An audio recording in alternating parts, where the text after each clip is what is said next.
तो रविशंकर प्रसाद को आपने सुना, मुख्तार अब्बास नकवी को आपने सुना। राज्यसभा में अभी भी ये बहस चल रही है, चर्चा हो रही है इस बिल को लेकर और उम्मीद देखी जा रही है कि हो सकता है कि आज इसको लेकर वोटिंग भी करा ली जाए। लेकिन सवाल ये उठता है कि जब अपनी मुआविन जमातों को अपने साथ नहीं रख पा रही है बीजेपी, जिसमें एआईडीएमके और जेडीयू है, जेडीयू ने वॉकआउट कर दिया है, एआईडीएमके ने साफ कर दिया है कि इस बिल पर वो हुकूमत के साथ नहीं है, तो क्या वाकई में वो अपोजिशन पार्टीज को अपने साथ लाकर राज्यसभा में इस बिल को पास करा पाएगी, जो लगातार टेढ़ी खीर बना हुआ है बीजेपी के लिए।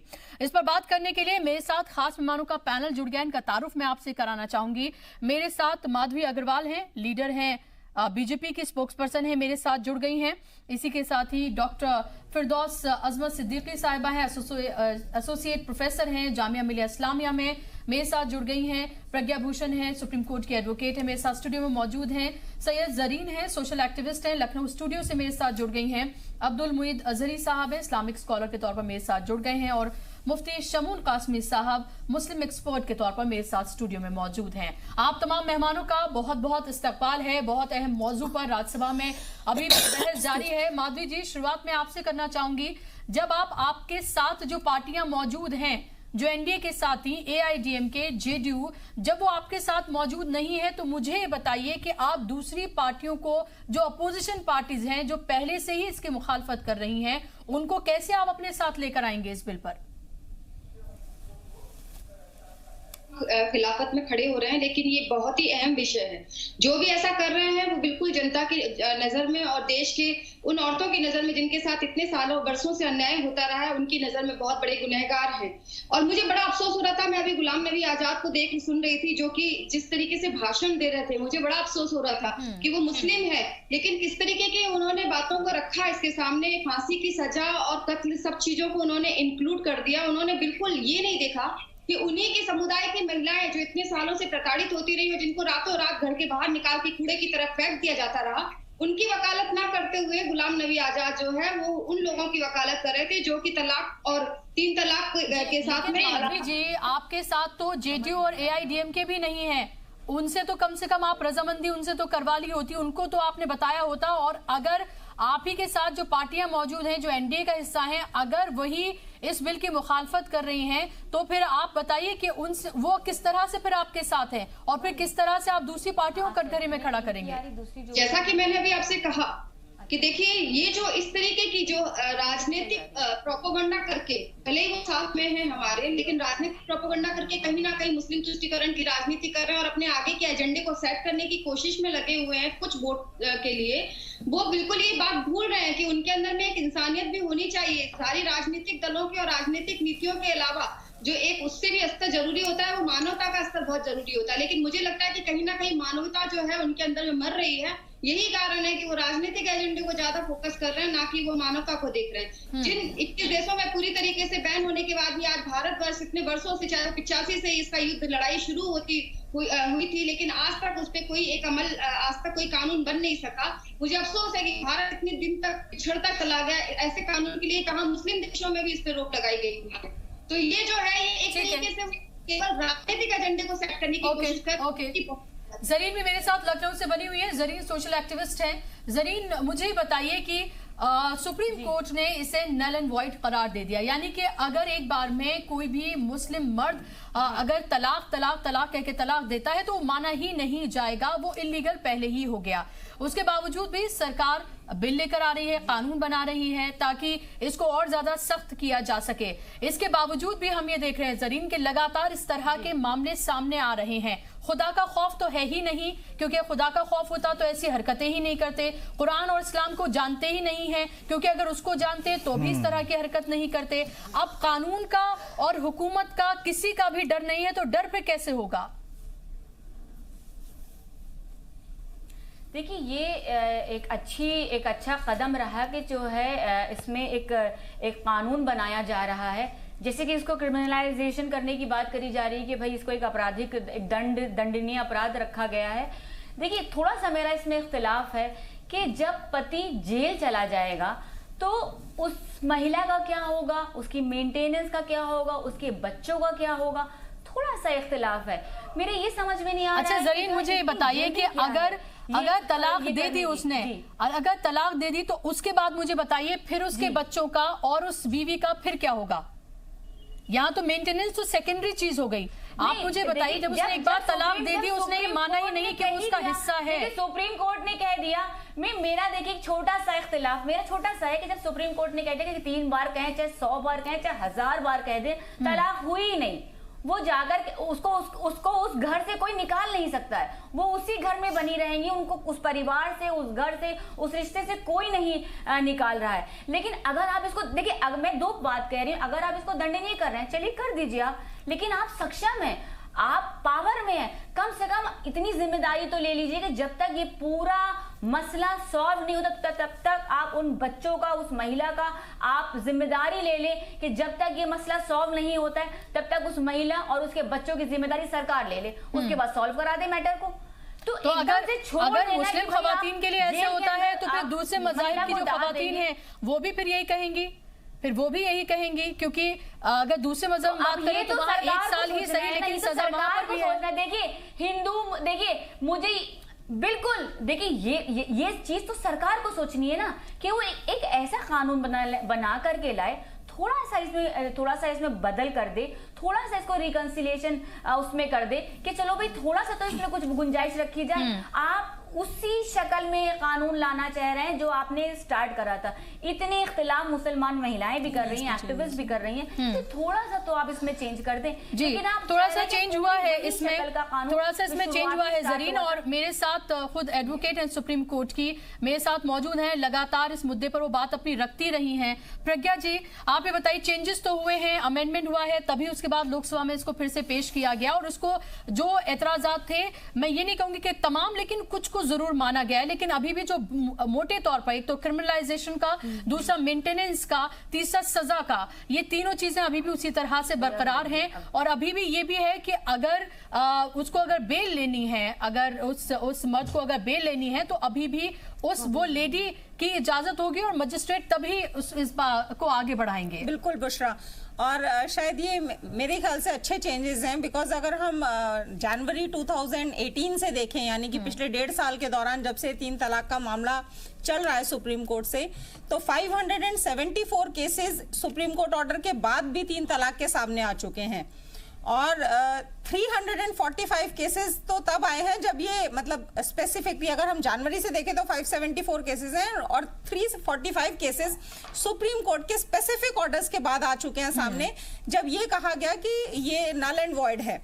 तो इसको रोकना बहुत जरूरी है। ये बताइए प्रज्ञा जी, 345 केसेस सामने आए हैं, क्या किसी को कोई सजा हुई? क्या इसको लेकर सजा का तो अभी प्रावधान ही नहीं है, बिल तो अभी बना ही नहीं है, एक्ट तो बना ही नहीं है। तो मैं यही कहना चाह रही हूँ कि देखिए, जिन औरतों को रातों रात घर से धक्के देके निकाल दिया जाता था आज से पहले, तो कौन देखता था उनकी मेंटेनेंस? हो सकता है कि सजा के डर से और जेल जाने के डर से एटलीस्ट रातों रात धक्के देके कोई नहीं निकालेगा कि हमें जेल हो सकती है। दूसरी चीज कि सजा को जो कंसिलिएशन का इसमें एड ऑन किया गया है कि अब कंसिलिएशन हो सकता है, दोनों के बीच में कॉम्प्रोमाइज हो सकता है अगर वाइफ चाहे तो, यानी कि यहाँ पे सजा रोकी जा सकती है। वाइफ चाहे तो मतलब कि उसकी मेंटेनेंस या उसका जो शादी है वो दोबारा से टूटने से रुक सकती है, उसे वापस अपने घर में वही ओहदा मिल सकता है, और उसके बेसिस पे सजा भी बच जाएगी और उनका घर भी बच जाएगा। तो इस तरह के चेंजेस है। तीसरी चीज मेंटेनेंस की जहां तक बात हो रही है, तो दूसरे जो लॉज हैं, अगर दूसरे रिलीजन्स के देखेंगे तो मेंटेनेंस हमेशा हस्बैंड की इनकम में से या फिर उसकी प्रॉपर्टीज में से दिया जाता है, और इस पर्टिकुलर एक्ट में भी मैजिस्ट्रेट के ऊपर छोड़ा गया है कि मैजिस्ट्रेट डिसाइड करेगा कि कहां से उसको मेंटेनेंस दिया जाए और किस तरह से दिया जाए। तो मैजिस्ट्रेट के पास हमेशा पावर्स होंगी कि जिस हस्बैंड ने जबरदस्ती ट्रिपल तलाक दिया है, उसकी प्रॉपर्टी या उसकी इनकम को सीज करके उसमें से मेंटेनेंस का प्रावधान किया जाए। डॉक्टर फिरदौस, आप ये देखें कि जो मुस्लिम समाज है खासतौर पे देखें कि वो उस तरह के रिफॉर्म के लिए शायद तैयार नहीं, क्योंकि अगर हम देखें कि मैरिज जो सर्टिफिकेट होता है जिस पर दस्तखत किए जाते हैं, निकाहनामा होता है, वो एक तरह की ताकत है कि आप उसमें आप ये देखें कि मेहर तो वो मेहर का भी कोई रेशियो नहीं है कि उसकी कितनी इनकम है, उसकी एक महीने की शायद सैलरी तक भी उसमें नहीं शायद इंक्लूड की जाती, तो वो सिक्योरिटी उसके पास नहीं है। आप उसमें वो क्लॉज नहीं डालते हैं कि आप वो क्लॉज डाल दें, उसमें ये कहें कि अगर आपने तलाक तलाक तलाक करके 3 बार तलाक दिया तो मानी नहीं जाएगी। उस चीज की तरफ आप देखते नहीं हैं। जब हुकूमत इसमें इंटरफेयर करती है तो आप कहते हैं कि हमारे मजहब में मदाखलत की जा रही है। भाई आप ये बताइए कि अगर पहले से ही इस सामाजिक बुराई को आपने खुद से खत्म किया होता, इसके को लेकर आवाज उठाई होती, आप इसको लेकर सजग होते, तो हुकूमत को ये करने की जरूरत ही नहीं होती। बिल्कुल जी, बिल्कुल ठीक बुशरा, आपने जो कहा और उससे मैं पूरी तरीके से आपको के साथ हूँ कि अगर इस बुराई को बहुत पहले एड्रेस कर दिया गया होता तो शायद ये नौबत नहीं आती कि हुकूमत को इसमें मदाखलत करने की नौबत आती और हमें ये कहना होता कि हमारे पर्सनल लॉ में इंटरफेरेंस है। बट यहाँ मैं 4 हैसियत से बात करना चाहूंगी। एज ए मुस्लिम वीमेन और as a teacher of women studies, और थर्ड मैं ये बोलना चाहूंगी कि किस तरीके से मतलब कि एक as a citizen of India जो हमारी रिस्पॉन्सिबिलिटी है गवर्नमेंट की तरफ या कम्युनिटी की तरफ, और चौथा मैं ये बोलना चाहूंगी कि किस तरीके से मैं एक मतलब कि एक जो एक कम्युनिटी के लिए जो हमारी मतलब एक रिस्पॉन्सिबिलिटी होती है वो क्या होनी चाहिए। तो पहला है, अगर मैं एज ए मुस्लिम देखना चाहूँ, एज ए वुमेन देखना चाहूँ, तो किस तरीके से इस पूरे बिल को देखूंगी। तो इस बिल पे मेरे कुछ एतराजात हैं। इस बिल को मैं पूरी तरीके से वेलकम करती हूँ कि बहुत अच्छा बिल है और इसको बहुत पहले आ जाना चाहिए था। जैसे कि मैं अभी सुन रही थी किस तरीके से हमारे मिनिस्टर कह भी रहे थे कि 33 साल या 1986 के बाद की शायद वो बात कर रहे थे कि 33 साल के बाद अच्छी बात है और इसे हमें इंतजार, हमें इसका वेलकम करना चाहिए। हमेशा हर चीज का प्रोटेस्ट करना अच्छी बात नहीं होती। पहली बात तो मुस्लिम कम्युनिटी को समझ लेना चाहिए। दूसरी बात मैं ये कहना चाहूंगी कि बिल पे जो एतराजात हैं उसको स्ट्रांगली करना चाहिए। चौथा मैं ये भी गवर्नमेंट को याद दिलाना चाहूंगी कि गवर्नमेंट की रिस्पॉन्सिबिलिटी होती है कि कम्युनिटी को इन्वॉल्व करे, कोई भी चेंज लाने से पहले उसको गवर्नमेंट को इन्वॉल्व करे, जो कि बिल में मेन प्रोविजन है क्रिमिनलाइजेशन। तो शादी जैसे एक बंधन को, शादी जैसे रिश्ते को आप कैसे क्रिमिनलाइज कर सकते हैं? क्या जो एक रिस्पॉन्सिबिलिटी हस्बैंड वाइफ के बीच होती है, एक मुस्लिम मर्द और एक मुस्लिम औरत की, या एक हिंदू मर्द हिंदू औरत की, क्रिश्चियन मर्द क्रिश्चियन औरत की, अलग अलग रिस्पॉन्सिबिलिटी तो होगी नहीं, सबकी रिस्पॉन्सिबिलिटी सेम होगी। तो कैसे सिर्फ मुस्लिम मर्द क्रिमिनलाइज किया जा सकता है? अगर तलाक तलाक तलाक कहता है, वो गुस्से में कह सकता है, वो शराब के नशे में भी कह सकता है, वो किसी भी हालत में कह सकता है। जब आप बिल में ये बात कह दे रहे हैं कि वो इलीगल है, तो यहाँ पर खत्म हो गई बात, वो लीगल है ही नहीं। वो तलाक बिदअत को अब एक्सेप्टेंस ही नहीं है। तलाक हसन की बात कर रहे हैं, तलाक हसन की बात कर रहे हैं, तो वहां पर लीगल फिर भी हम ये देख रहे हैं जब से सुप्रीम कोर्ट की रूलिंग आई है जी, जब से सुप्रीम कोर्ट की रूलिंग ह्यूमन राइट्स का वायलेशन है। जब आप राइट टू इक्वालिटी की बात करते हैं तो right to equality for all. I agree with you but my point is कि जब हम बात करते हैं कि अभी सुप्रीम कोर्ट ने जब से उसकी रूलिंग आई है नल एंड वॉइड इसको करार दे दिया, उसके बावजूद भी आप ये देखें कि इतने केसेस 346 केसेस जो है फिर भी सामने आए हैं। तो फिर ये बताइए कि कैसे इसको रोका जाएगा? बिल्कुल मैं मानती हूँ इस तरीके के केस आ रहे हैं और जितने ज्यादा सख्त कानून बने उससे ज्यादा और भी आते हैं इस तरह, लेकिन ऐसा नहीं कि सिर्फ मुस्लिम कम्युनिटी में आ रहे हैं। मेरा पूरे नॉर्थ इंडिया का सर्वे एक अभी चल रहा है प्रोजेक्ट और वो सबमिट होने के नजदीक है।